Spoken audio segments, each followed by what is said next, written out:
We're back. This episode, as normal, is brought to you by Dr. Lawrence, psychiatrist. Guys, it is Men's Mental Health Month. Please, don't be quiet. Every guest we've had on the show, they've said the same thing. Speak up, speak up. Ladies, even though it's Men's Mental Health Month, it's tough for you too out there. Reach out to Dr. AC Lawrence. His details are in the corner below and on all social media pages. Speak up, book a session with him, even if it's just to chat. Toxic workplace, anxiety. You can just have a private chat with him, safe space. Yeah, just reach out. Today I'm honored. We have got an elite trail runner. He doesn't just run up mountains, he conquers them. He holds records in various adventure races, in various adventure runs. Ryno Griesel. Did I say that right? It's close Griesel, enough. Griesel. How are you? It's like good old Afrikaans. It's Griesel. Groen gras. Groen gras. Awesome. Thanks so much for having me. No, thanks for coming. And it's amazing to have you here, especially after what's just happened with yourself and your very good friend Ryan and the rest of the Salomon team, CocaCola 250. Congratulations. Second place there. I know you did some pacing. How was that experience? Thank you so much. Yeah, it was an incredible experience. Just the whole journey building up to the event. I mean, when we decided to do the event, or when Ryan committed to the event, like we didn't know anything. So it's so cool that like at my age, you can still find something that's new and fresh and have to do all the research and try to figure out what the race is about and the route. And then we were there 2 weeks before the actual event. So we just, like Ryan and I just got to like proper road trip and run on the route and have a smoothie here and a burger there. So yeah, it was just the whole experience was really cool. Yeah, I saw that. I saw everything leading up to it. Obviously, you documented it all on Instagram and it looked amazing. What was also very interesting for me is I think, and tell me if I'm wrong, a lot of people have given up on Ryan almost because of his age. And they were going, Ryan's a has-been, etc. And then he goes out, it's Arizona, hey? And then he goes out to Arizona and does a 400-kilometer race and comes second and smashes it. Yeah. How's that journey been for him, going from 100Ks to 400Ks? I don't know of any other South African that's gone and done such a long race and placed in the world. I mean, he should have had the whole of Tambo waiting for him. For sure. And I think, I mean, if you try to run a 10K against Ryan, you'll also be surprised. That's, I think, just due to his nature, he never talks about himself. So just on your first point, I mean, people have perceptions about a lot of other people. And I think nowadays it's just so much harder to be a pro runner because everything is on social media. Yes. And it just allows people to have a whole bunch of opinions. But if you look at like how well Ryan did in marathon at the Mutt last year, I mean, yes. Then at people so much younger than him and he still podiums on a marathon distance. So maybe on your first point, I wouldn't bet against Ryan any day.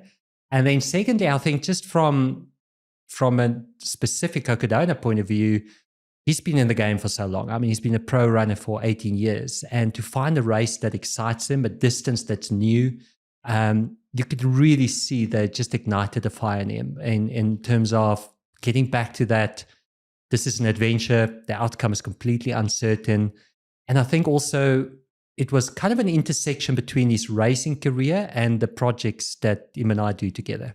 Because it was such a long race, so it's a long race or a short project, and you're not quite sure. So yes. we actually prepared for it as a project. Like we prepared in terms of the spreadsheets we built, the logistics.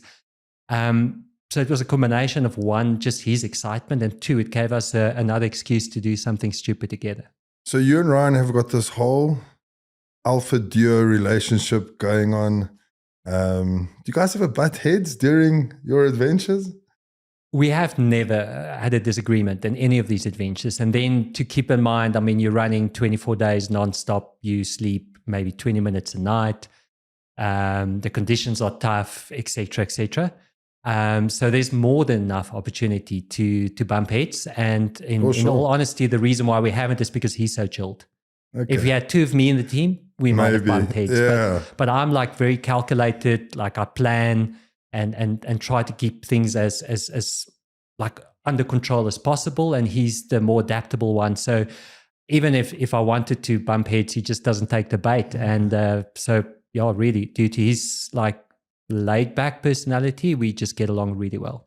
Yeah, I think what it sounds like is ego is kept out of it from his side, especially. Yeah. In the sense of being a professional athlete, there's no ego. Well, I think if you have ego in the mountains, you're going to be brought back down to size in any way. Yeah. The mountains aren't going to allow you to have any ego. And also, do you think your friendship, because obviously doing my research on you guys are business partners, you've done so many events, and we'll talk about all these other records that you guys hold together just now. Yeah. Do you think what's kept your friendship going is actually the force of suffering that you guys go do with each other? So you go out on these long runs in the mountains and you bring on suffering, and that actually makes your friendship stronger. I think there's actually many angles to it. We're just friends. We happen to sometimes run together, happen to do something else together, but the focus is always the friendship.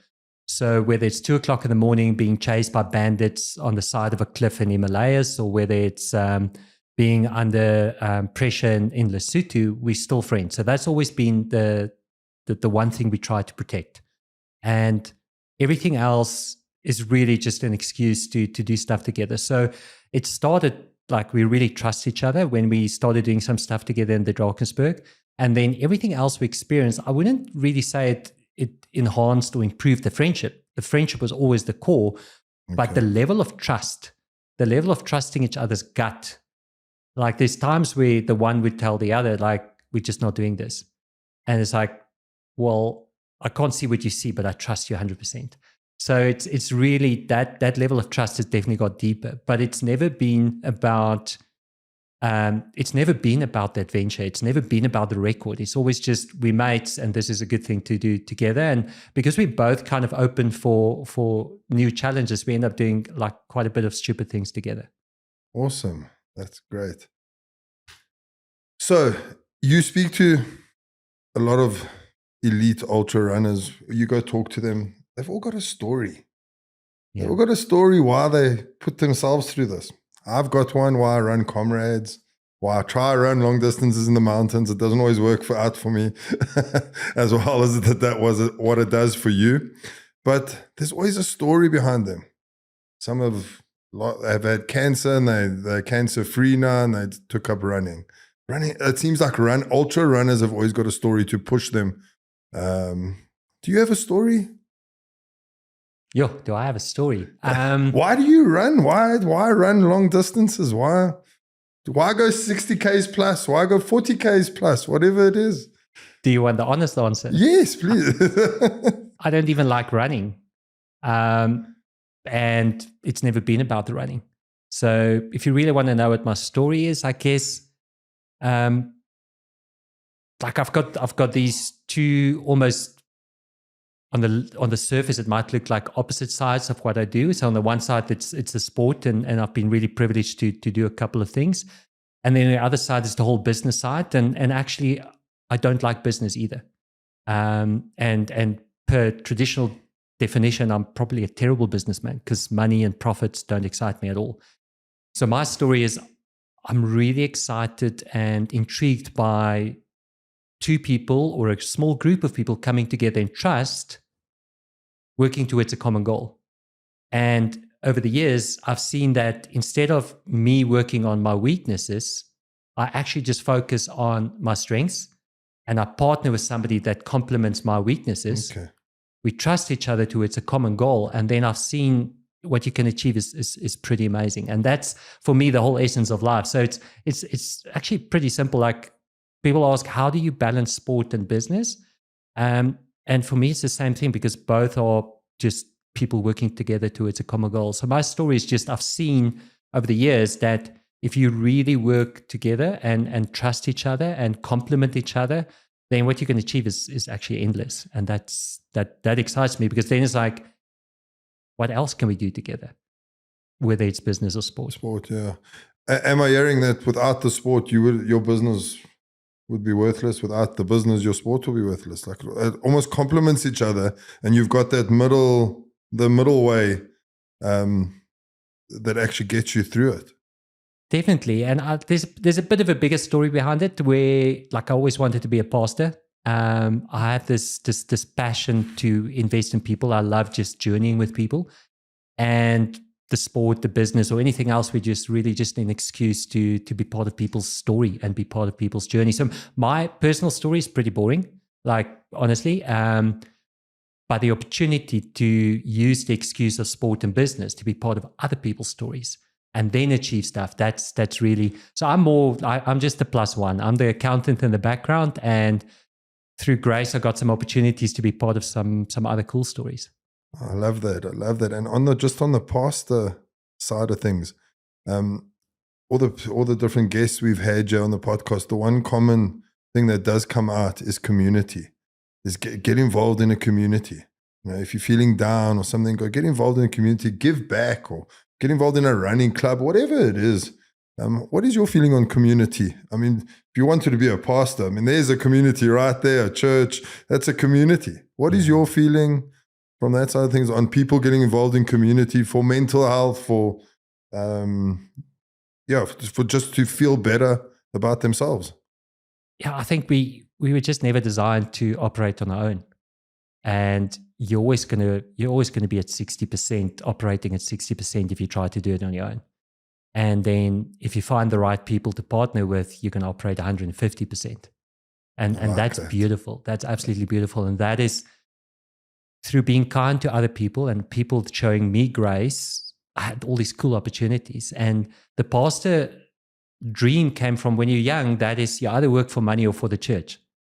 There's the concept of combining the two, and then even combining sport into that wasn't part of my frame of reference then. But as I grew up, I realized that, like, there's certain rules by way the world works, and if you learn the rules and you can play it better, you can actually make a bigger difference. So yes. To get back to the community is that we all bring something, and instead of trying to be everything and do everything, just partner with other people that fill those gaps, whether it's in sport.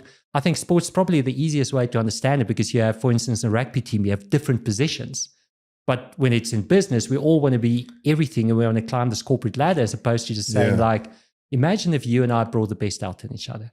Like, coming back to mine, Ryan's example is like he's 1,000 times better athlete than me. Yeah. So he's got, like, there's no incentive other than that we are friends to do stuff together. But because we have that opportunity, I can do the stuff that excites me, which is building a spreadsheet, building a route, navigating, stuff like that, which you actually need to do these long projects. Yeah. But it's maybe not, it's maybe the lesser, like, known side of doing these projects. So when it comes to community, is like, you could maybe survive on your own. But imagine if you actually trusted people enough to literally be vulnerable, raw, and in that, like, when if I try to impress Ryan, like, I can't, like, I can't even run proper, you know. Yeah. But the fact that he allowed me to just be, like, vulnerable, and it's like, okay, cool, let's see what we can do. And I think in terms of general community, that is the challenge. Is when people come together, like, not trying to impress each other, just be who you are. I love that.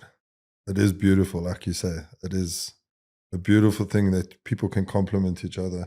And like you say, you bring out 100% of each other. Let's talk a little bit about these adventures where you complement each other. The Himalayan Mountains. I know it falls under India, Nepal. You guys hold the fastest known time there. And there was some interesting times I've read up. You want to tell us a little bit about that? I know there were some dark moments. How did you claw out of those dark moments? Death almost was looking down on you at a stage. Yeah, I don't want to give away too much. Let me hear it from you.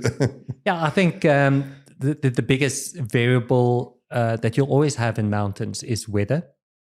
So in the Himalayas, the winter was about a month late, which meant when we arrived there, like everything was still snowed in. All the passes were still iced in. Nobody's gone over those passes. And you have the opportunity to maybe wait for the weather or just say, well, let's see how this goes. And luckily, we both, Ryan and myself, we're so naive. It's like, we both just like, oh, let's just jump in and see what happens. Unfortunately, with most of our project, as in life, things don't turn out as planned.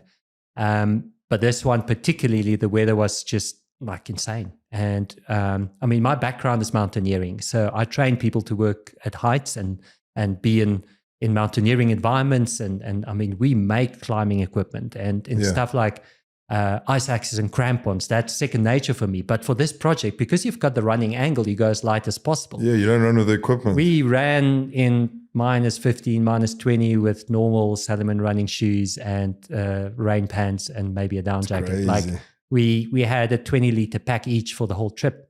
You can't fit much in that. No. So basically just to weather through some curveballs, and we just found ourselves knee deep, waist deep, wading through snow, moving at 2 kilometers an hour. And then, yeah, things got a little bit interesting in terms of just like facing frostbite and a whole cascade of other challenges after that. When you start these adventures, do you ever think this could be my last adventure? I don't really think about that, but I know it's a reality. Okay. So it doesn't cry. You don't sit down and go, okay, I need to say goodbye just in case. Actually, like when I'm not here tomorrow, then people must just go on. Hopefully I left something in terms of like living life to the full. Like there's a Red Bull docu on our Himalayan adventure, and Yes. in that docu I get asked like, am I willing to die doing one of these projects? And I just answered yes without even thinking about it, because the reality is it's not a hero thing. I think as I did more of these projects, I realized actually nobody cares. Yeah. Like honestly, like but I care. I care if I made the most of every opportunity and of every day. So for me, it's not even like, it's not an ego thing. Like if I do, maybe something happens in one of those projects and it's somewhere in the mountains and nobody knows, that's also fine. But at least I know I kind of tried to see what's possible. So yes, I know it's a definite possibility, but I never really think about it that way. Does your risk factor change with age? Both Ryan and my risk factors change with the more we do these projects. Okay. And it's actually been to our benefit. As an example, when we did the Himalayas, I mean, you just keep going. Like it's -20. You gave zeros. You just keep going. And you've got frostbite and you've got a light heart attack and you tore a muscle in the knee and things get interesting in 2018. And then in 2022, we did Lesotho. We ran the border of Lesotho anti-clockwise in 22. And it was actually a lot harder project. Oh, wow. The weather was a lot worse. The challenges were actually a lot more, but we did so much better because we were pushing not quite as hard. Like I think with anything in life, you learn that there's this line where if you try to push harder, it actually just gets worse. There's a level of like, now I'm moving at an optimal pace. Okay. Pushing harder doesn't actually get you that much further. So in Lesotho, we had a project we ran for 16 days, the border, 14 days, it rained nonstop. And the only 2 days it didn't rain was because it was snowing. So we just like, it was in the same time where they had all this like cyclone weather in Natal, and it all came from the mountains. We just happened to be in the middle of it. So if you ever get married or whatever, don't invite either Ryan or myself because the weather will be terrible. You guys bring bad weather. I mean, at CocaCola Friends, family, now, Ryan and Ryno are not allowed to come to your weddings. Their wives can come, but not them. CocaCola now, I mean, you prepare for months to run in the heat. We get there, it's snowing. Yeah, because it's raining. desert. Yeah. So even like point proven, like if you invite us to the desert, it's going to be. So to get back to like in Lesotho, we got to a point where it was probably about 5 to 8 Ks we would get to a backup vehicle. Okay, so the first section of the Lesotho project, 700 Ks, super remote, the whole length of the Drakensberg, no backup. We're carrying everything. And then the last 500 Ks coming along the western border of Lesotho, we had some vehicle backup every now and again. So we got to this massive river because of all the rains. It's not normally, it's a stream, but it's just this raging river. And we were about 5 to 8 Ks away from the vehicle. And you've been in the rain now for like quite some time. You just want to get to the car. And we got to this river and like it's pumping. And I know from adventure racing experience, this is like filled with strainers. Like there's trees, there's everything underneath this water because everything that's been washed down. But we're so desperate to get to the car. So we start getting into the river. We took all our extra clothes off, put it in the dry bag, and we were just about to jump in. And I said, listen, no, we're not jumping in, which we would have never done 4 years before in the Himalayas. Okay. And it took us many hours to go around to get to the car. But I truly believe if we jumped in there, something really bad would have happened because you can't fight the power of that water as you get pulled in. But maybe 4 years ago in the Himalayas, it was like, there's only one way and that's going forward. Go forward, yeah. So yes, our risk or our approach to these risks have changed. But I think just the more you do it, you realize that you actually move faster by not always pushing it 100%, especially on these long projects. It's very interesting because you think obviously the faster you run, or if you go straight through that river, you'll get there sooner, but sometimes it's not the case. Yeah. You might not get there at all. So these adventures obviously teach you a lot.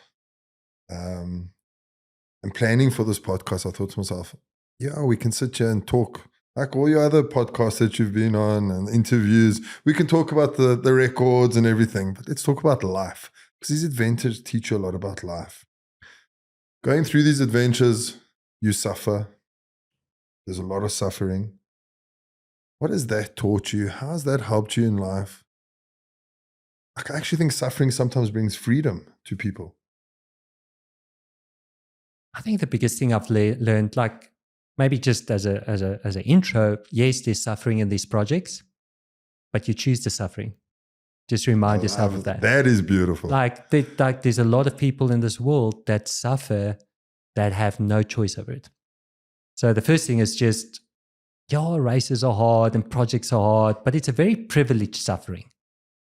Unfortunately, with some of the projects we do, you don't have the option to just quit because you're somewhere remote. Nobody can get to you in time. Okay, so there is a real risk, but you still chose that risk. Yes. I think the biggest lesson I've learned through all these projects, and there's a conversation that Ryan and I had on the plane back from the Himalayas, and that is as simple as always be kind. That's the biggest lesson I've learned in any of these projects. If the local Nepalese people weren't kind to us, we would have died in those mountains. I believe they're beautiful people. They've got beautiful souls. Like the first 7 odd days, because of the remote weather, there were no people. Because what happens in Nepal in winter, people come down more towards Kathmandu. They kind of immigrate like lower down from the high mountains because of the conditions. And then later they go back. So the first part, we started on the western border by Tibet. Yes. And there were no people there. So here we are on our trail running kit, running through snow for 7 days. There's nobody to come and help you. But as we got to 1 or 2 villages that people could help us, if they didn't open the door at 2 o'clock in the morning when we were hypothermic, we were very exposed. And those people would never see us again. They had no financial means to help us. Those that were in the high mountains, as we started getting closer to civilization, what they had left was at the end of winter. And for them, the winter was also prolonged with a month. So they didn't plan to have this amount of food. Yeah. And we would knock at somebody's like really informal little house, 2 o'clock in the morning. And they would open, they would get out of their bed. We would climb into their warm bed and they would give us the last bit of rice they had. We would fill up a Ziploc with rice. That would be our food for the next couple of days. So they literally gave you their bed. That you would climb in, they would stand there. It was a bit awkward. They would stand there and look at you and you would sleep in their bed. Wow. Because they have nothing else. All that is in this little setup is this little bed. Imagine somebody knocks at your door tomorrow morning at 2 o'clock and your children are in the house because their children were in their little houses. Would you even open, never mind allow them into your bed? And if they didn't do that, then there were no incentive. Especially if you don't know who they are. Yeah. And I they mean, never expected anything for it. We did give them something, but they never expected it. But they believe in the bigger picture of kindness and why they are on this earth. And that's the lesson I brought back, is that I've got no clue what my kindness will mean to you today, but as far as humanly possible, I want to be kind. wow, that is an amazing story to have. And it's like I'm sitting here thinking what a arsehole of a human I am, because I would never do that. Yeah. Yes. No, that is. Yeah. And maybe just a second one that tags onto that is our perceptions. Are like, the world is not as it is, it's how we perceive it to be. Yeah. And for sure. it might be a bit cliche, but to give an example, the biggest risk in all the projects we've ever done has not been the weather, because you can still kind of plan for the weather, or you Yeah. voluntarily decide to take less kit because you want to move faster. So you accept that risk. The human factor is your biggest risk. I mean, in all the projects that we have done in the Himalayas, we were chased by a band with pangas, a couple of guys like chasing us with pangas. In Lesotho, we had rocks thrown through our tent. And when I did a bike project with Jock Green, we cycled the 9 peaks in South Africa. I was also held up at knife with 12 guys with knives, wanting to rather take my bicycle and a couple of other things.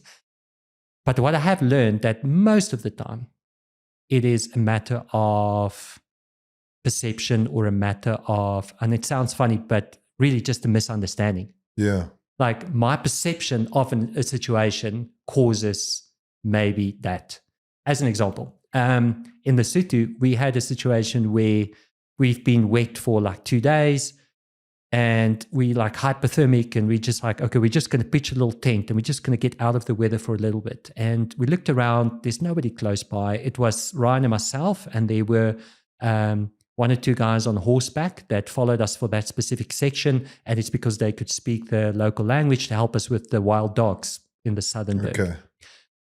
So we just pitched these tents. We were next to a local rondavel, like a Basotho rondavel, but there were nobody there. So normally we would just at least notify people if we're close by. You don't want to surprise people, or at least ask permission. Nobody was there. But the reason why we pitched our tent close to rondavel is at least to get a little bit of shelter from the wind. Yeah.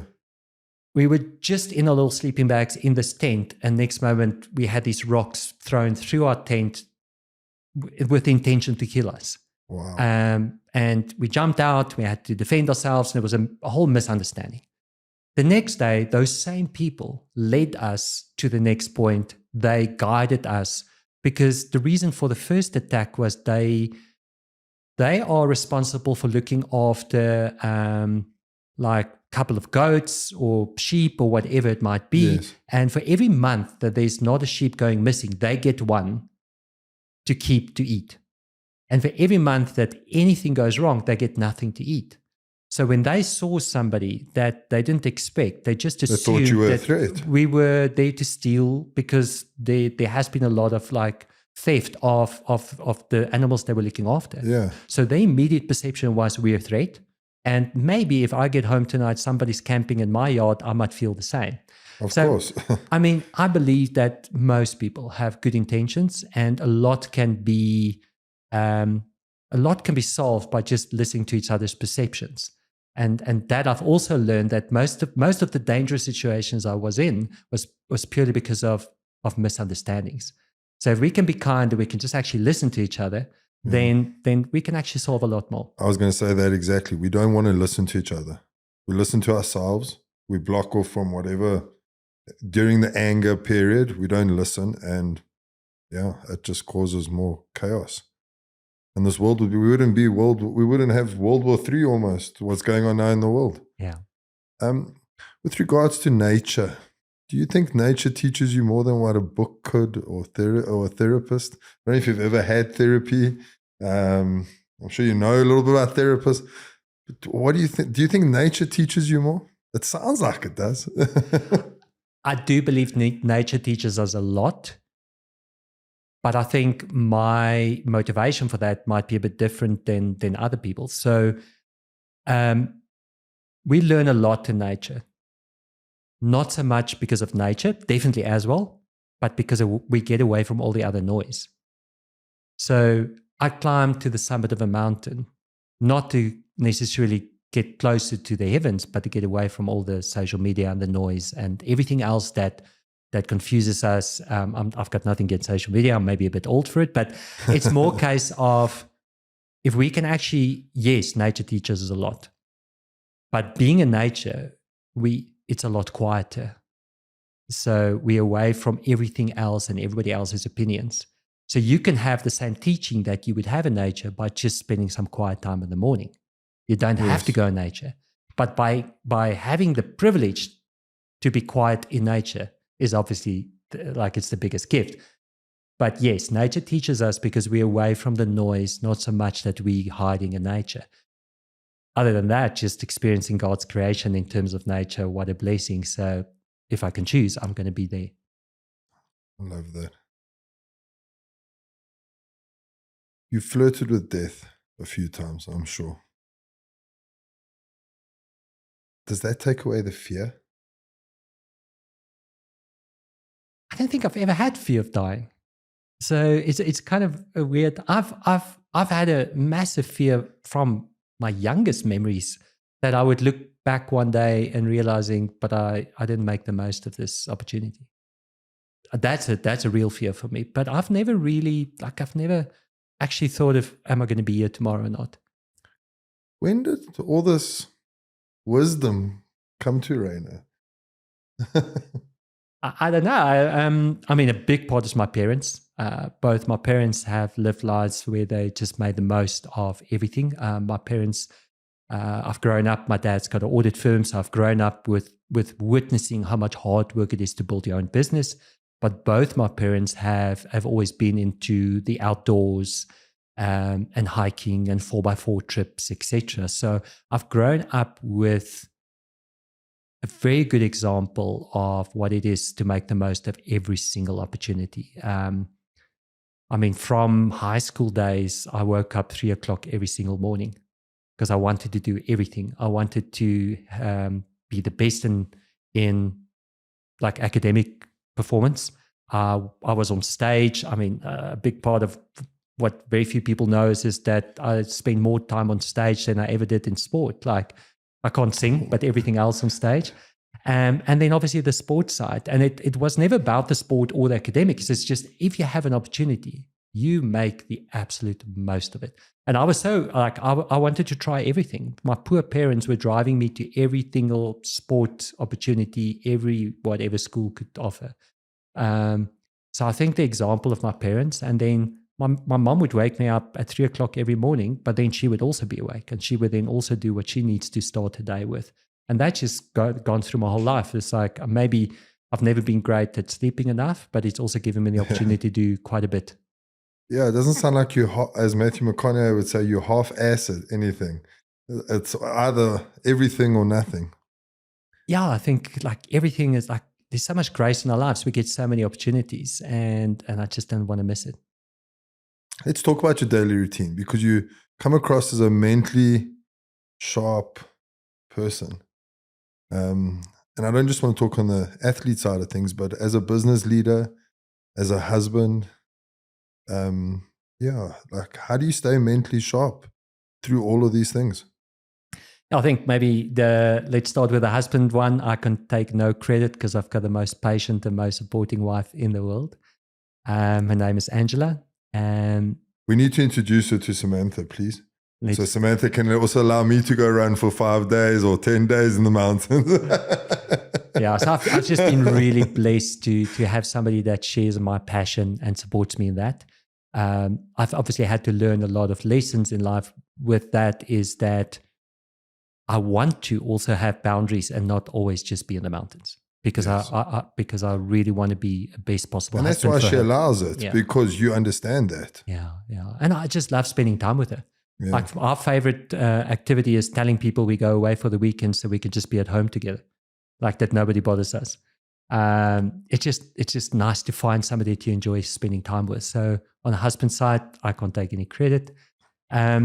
Just generally business. I've been blessed that a friend and I co-founded a business about 26 years ago. And over the years, we invited other friends to be part of that. The business is called Gravity, or we've got a Gravity group. And it just started from a passion of mountaineering, which was always my first passion before I got into adventure racing.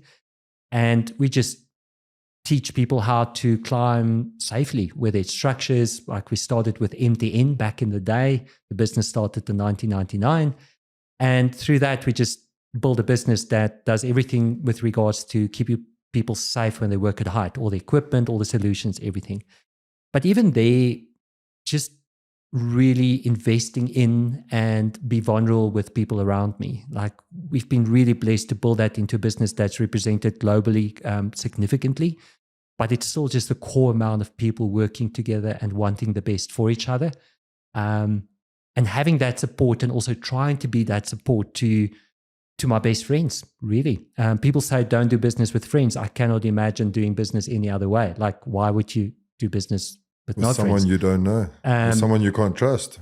Yeah, and so how do we balance all of this? It's actually just one excuse after the other to just be part of people's journeys, and having people supporting me and trying to also be a friend for other people. Then, like, we all go through tough days, tough times. I mean, trying to build a business in today's current times, globally and in South Africa, there's no shortages of challenges. No, it's hard. However, I always say to people, making money is the easiest thing in the world. Like, you must just bring in more than you spend. That's not the difficult part. It's the whole adventure of people. That's hard, but also the most rewarding. So for me, I just feed off people's energy and hopefully also try to be a little bit of a light in their daily energy as well. Do you believe in you are who you hang around with? 100%. I also think you attract who you allow yourself to be. If I live my energy, I'll attract similar people, as opposed to, like, when we all grow up, I joke with Ryan because, like, he's the friend my mom warned me about because he's the one that gets me into trouble the whole time. But generally, instead of worrying about getting involved with the wrong people, if I'm just truly living my best energy, then I attract those people, as opposed to worrying not mixing with the wrong crowd. Yeah. Your records, being an amazing husband, there's greatness. There must be a sacrifice somewhere, though. What have you sacrificed to get to this greatness? Like, I've never really seen it as any greatness. Like, honestly, like, in terms of, I've just really, I sacrificed some fingers. We can take the humbleness out of it. No, I've sacrificed some fingers in frostbite, and I've sacrificed some general health. Like, I'm 45, possibly with the body of a 60-year-old by now. It doesn't look like it. I think it's just been so much grace.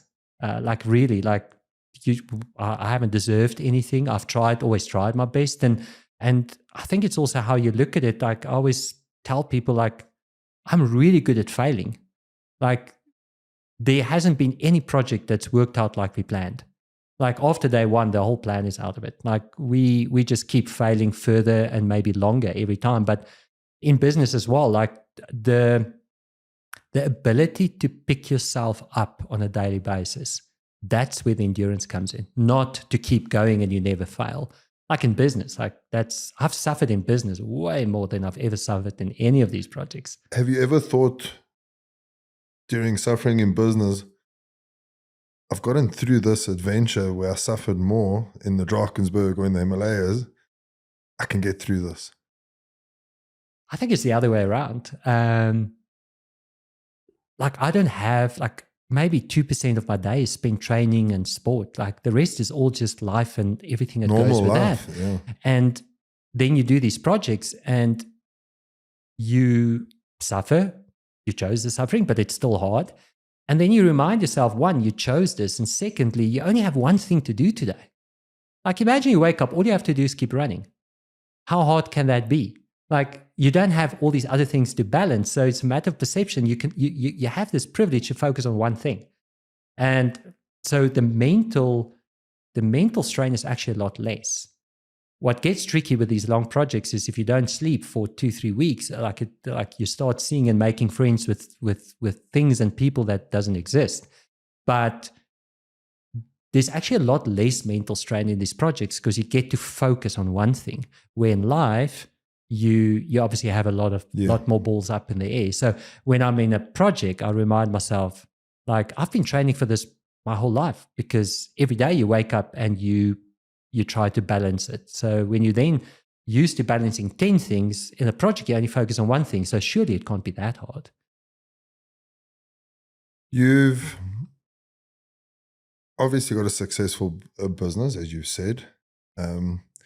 Taking time out of that to do the running projects. And I know you've got a partner you spoke about who obviously is very supportive. Is there any guilt ever that you feel? No. The whole management team, all the friends working together, we all want the absolute best for each other, and we do different things. So our general understanding is, like, when I'm in Pretoria, then I work around the clock. When I'm not in Pretoria, I don't even look at an email. And it goes for all of us. I want the best for you as my business partner. So when you're not here, I'm not going to bother you. I will make a plan. So over the years, we've built in a healthy culture of what we want to achieve. And then we trust each other to make the best possible decisions during that time. I don't want, as my business partner, I don't want you at the office the whole time. And you don't want me at the office the whole time, because then neither of us are living our dream. But neither of us, okay, we in the business, we're 3 shareholders and we're a management team. We want the best for each other. And that includes allowing each other to live other dreams outside of business. But the business is also part of our dream.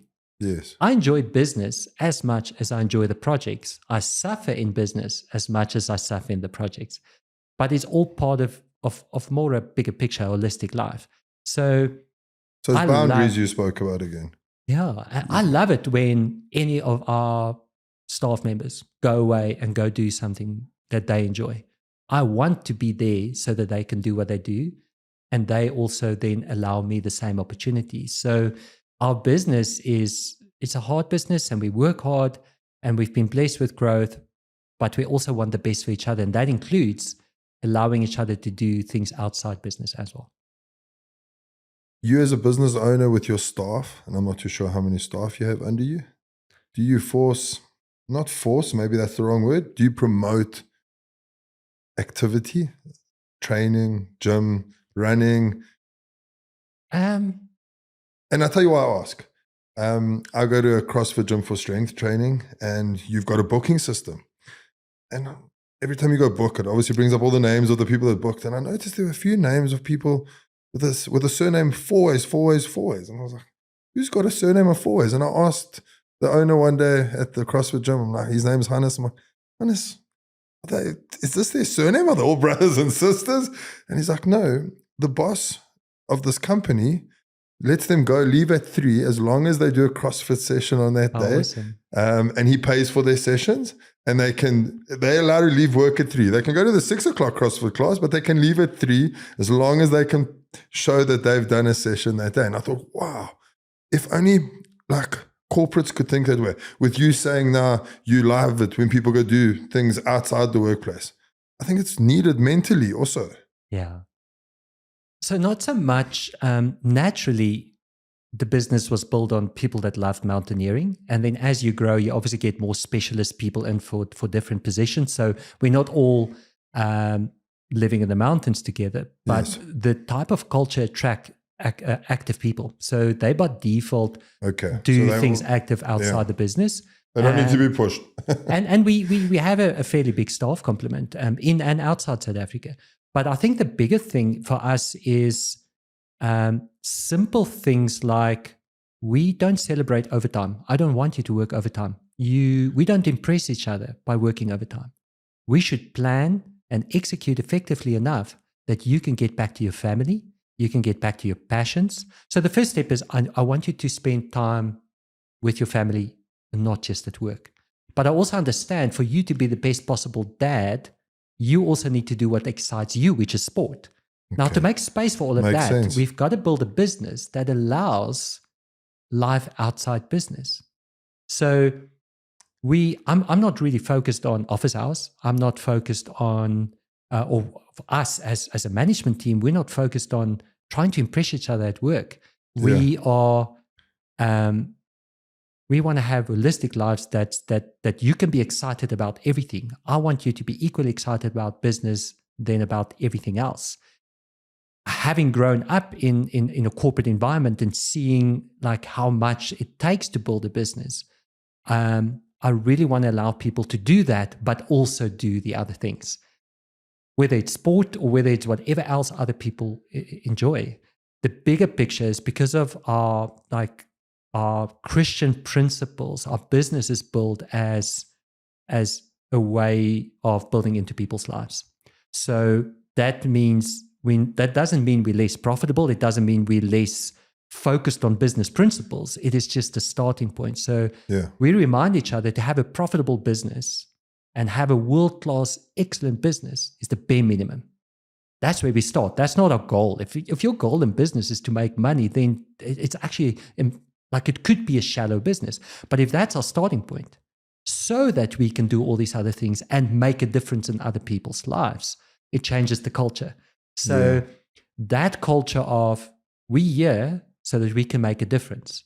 But to make a difference, we also need to fill our own cups. Our own cups is what excites us. For some, it's running in the mountains. For other people, it could be something else. But let's not limit each other. And then to get back to where we started the conversation, if I compliment you and you compliment me, we can actually achieve all of this if we just allow each other, not limit each other. It's like greatness we spoke about, you see? And all the grace that goes with it. Yeah. On that note, what is your definition of success? Because we've now, and I agree 100% with you, and I want to know in all aspects of your life, including business, including the athlete side, and we've now established, and I agree, it took me a long time in my life to realize money is not success. What is yours? And I'm still battling to answer this question myself. So I think, firstly, on an academic level, success is achieving what you set out to achieve. So that's the academic answer. So, and a lot of that is true in my life. For instance, if I do a project, people ask me, how do you keep going? How do you not quit? And the short answer, it was never an option, because my definition of success for this project is I will keep going until I pass out. If that happens to be before the finish line, then so be it. If it's after, great. We achieved what we want to achieve. So to have a very specific goal and then achieving that goal, but also understand that goal is very different for a lot of different people. But for me, most of the time when I do a race or a project, the goal is to finish. Okay. If I happen to finish a bit quicker, then that's great. But the goal is to finish. So when I'm in the Himalayas and people try to convince me, like, it's probably better for the long term that you stop now. Like, my goal was to finish. So it didn't change because I feel different now. So if you can keep enduring until you reach the goal you have set, I guess that is success. What is my goal ultimately is to make a difference, to have built something, however small, positive into your life. That would be my definition of success. I want to look back one day and say, did I make a difference? Did I make a positive difference? Not so. I guess it depends on your definition of legacy, meaning often I feel legacy meaning, did people know what you do? Like, legacy means, is people aware of what you leave behind? Like almost the arrogance behind it. I just want that split second before I die. I just want to know, flip, I actually made a difference. Whether anybody else knows is irrelevant. For me, and I mean, it sounds very, but that's the reality. So success is to achieve the goal you've set. For me, the goal is to look one day and say, I used every single opportunity to hopefully make a small difference. But I know I can only make a difference if I am fully who I'm supposed to be. And I'm just somebody that wants to make the most of every opportunity. It's not a hard line for me. It's not you're either selfish or you make a difference. I've realized early in my life, for me to make a difference, I want to be the best possible version than I can be. So example, if you, I don't have children, but for instance, if I want to be the best possible dad at home, I can be at home 10 hours. But if I'm empty, like I'll rather then go run for an hour and be home for 9 hours, but I bring the best of me home. And that's where all these other things, whether it's business or sport, comes in. It's like I do it so that I can be excited. And if I'm excited, I can make a difference. Like it's nothing more sad than trying to make a difference, but you've got nothing to give. That's so, and I'm saying the word again, like, and you said it earlier. It's so beautiful what you're saying. It's and it's making me realize that there's so much to actually think about. And as humans, I think we forget to almost like think out of the box a little bit. And just think about the small little things. And because life is just this hustle. And we think success is measured by the finish line, and it's not. It's not measured by the finish line. There's more to it. How did you get to that finish line? Yeah. This mentality that you've got of never giving up that you speak about now, what is that mindset? Because it's easy to say, I'm never going to give up. I'm never going to give up. And I'm never going to give up. In 2023, I pulled out of a comrades at 60 Ks. And that DNF mentally stuffed me up for a whole year of my life. And I said, I'll never pull out of a race in my life again. But something had to have happened negatively to me for me to think that way. How do we rewire our brains to not give up? Is it just a stubbornness attitude that you've got at you? Did you just have to be stubborn and go, screw you, brain? Sure. We can answer this with so many angles. There's nothing wrong with giving up. Honestly, I think that's the first thing to investigate. Why is it bothering you in the first place? Okay. Because if we want to go one level deeper, if it is because you feel lesser of yourself because you gave up, then you were setting yourself up for failure in any case from the start. Because if whoever you think you are is determined whether you finish or not, you're going down the wrong path already. Yeah. Okay. So I'm not trying no, please. I know nothing about therapy. But for instance, if the result and your self-worth is linked, then that's the problem, not whether you gave up, as an example. Yes. The only reason I prefer not to give up is it's a lot more effort to give up than just finishing. But that's different for different people. Keep in mind, I've never been a good athlete. I've got nothing to lose by destroying my body and keep going. Yeah. But if you're a talented athlete and you get paid to be an athlete, it's probably better to come back tomorrow and not keep pushing today. So it's very individual. For sure. It's very individual. Why would I choose not to give up? Because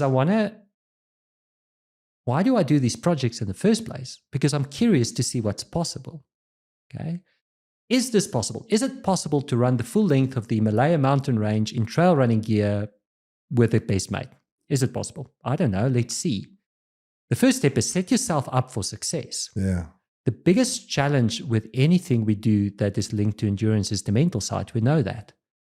And your head is very busy. Like specifically in these projects, part of my responsibility is to navigate. And that is mentally quite draining.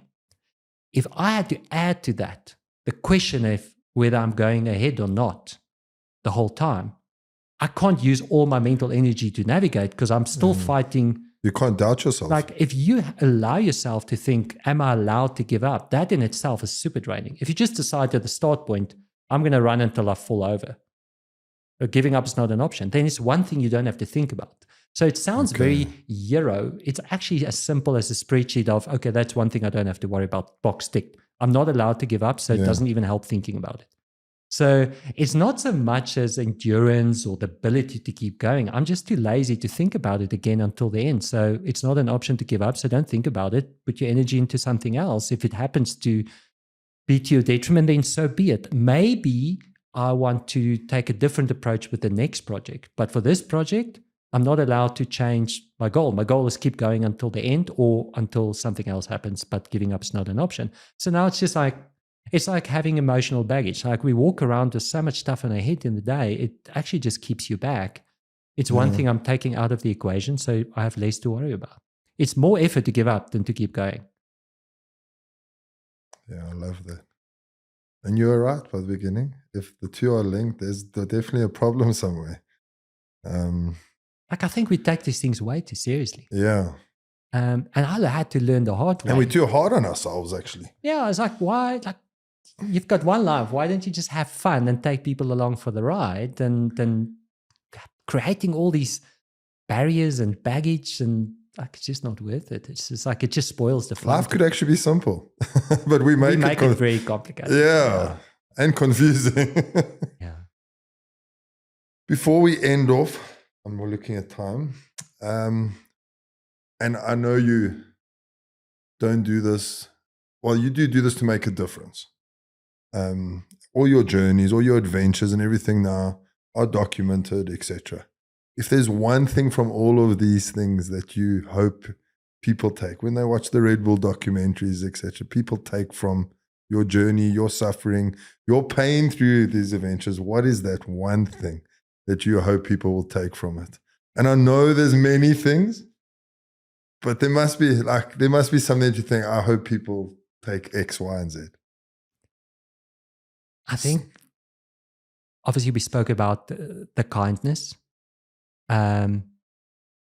that you can think somebody does something super hardcore. The only reason why anybody is maybe able to do something hardcore is because there's somebody behind them being kind to them and allowing them to live their dream. And the more we can support each other in doing stupid things, the more fun life would be, and we could just invite as many people along for the ride. So the one thing I've learned is don't overcomplicate things. If it seems like a good idea, just give it a go, get a gift for your friends, and just what's the worst can happen? You know, like,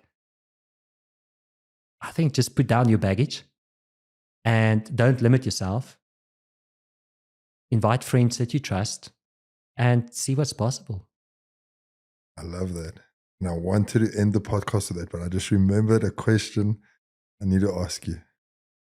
Why have I not seen I've conquered Mount Everest as yet?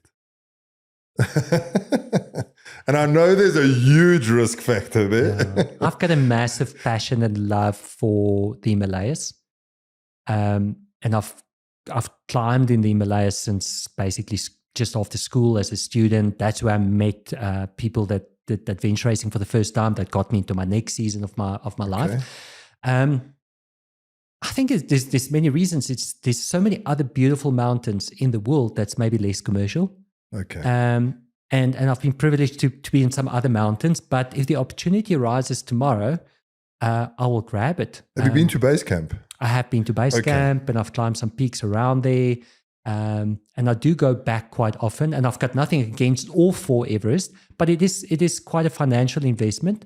And if the stars align and I can make that investment, I would go for it definitely.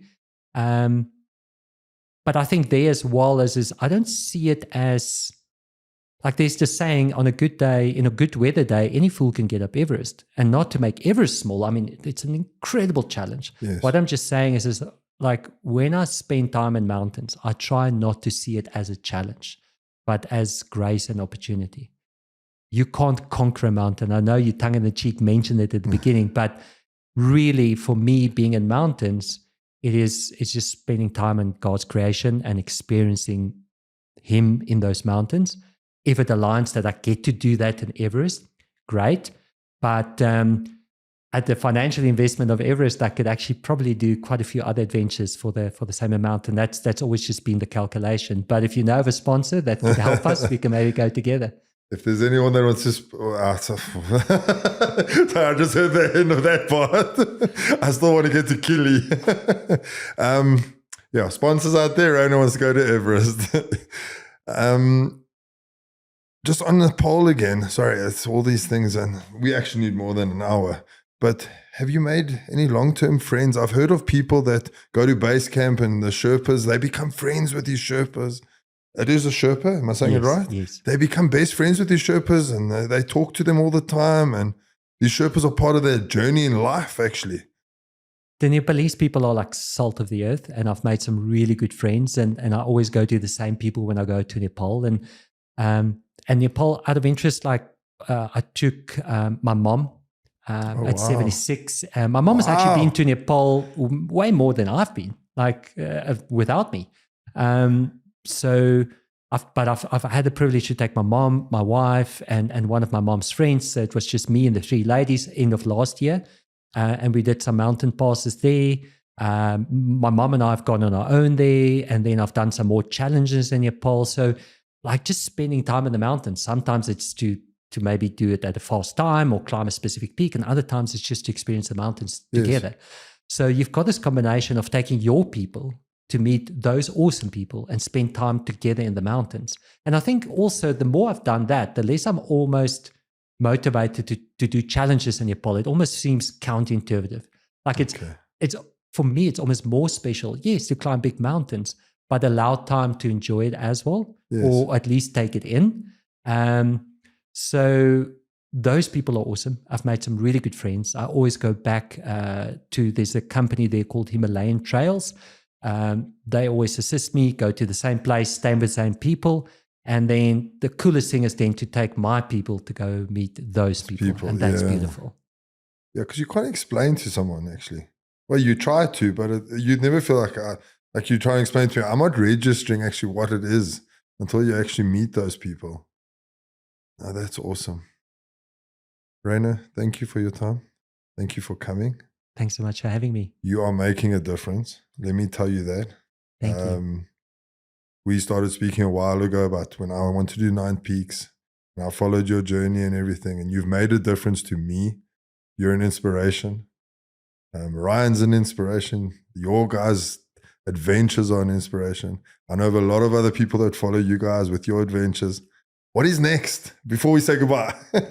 Sure. There's never a shortage of nexts. Is there a next being planned? You don't have to give anything away. Yeah, so there are. Ryan and I are always dreaming up some next big things. And with our recent travels, we also got we had 3 weeks to brainstorm, and that's a dangerous thing.